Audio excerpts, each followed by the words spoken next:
in Acadiana is Ollie Bear.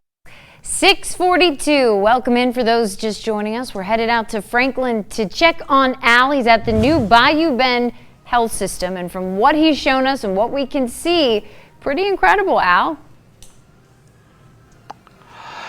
This is indeed an incredible place. There's something for everyone here. I have Mary Alice Fuhrer.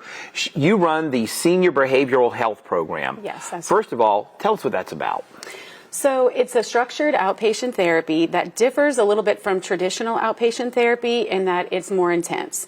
So our individuals will come 3 days a week for treatment, for group therapy, and individual therapy as needed. I like group therapy, especially for that age group, because a lot of times they feel a little bit isolated.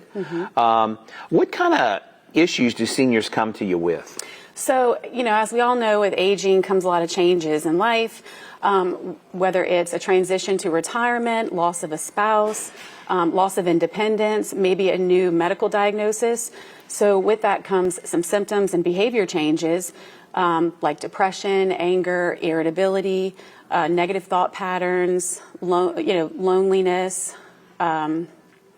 So, if that sounds familiar or like someone you know, then this is the place. This is the place. And what a beautiful place. How would we find you online?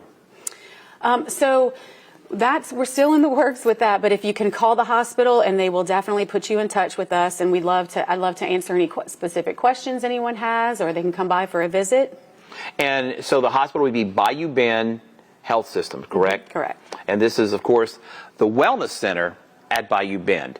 And, I love what you do. I think it's so necessary because there are a lot of people I run into who retire and go, okay, now what? I don't build birdhouses. What am I going to do? So I think it's so critical, and try to keep their spirits up for, it's a crazy time for a lot of people who retire. I can't retire. I'm just going to hang out here. Hey, we're going to go back to you in the studio. More News 15 today. Al, thank you for that. We will circle back a little later in the show.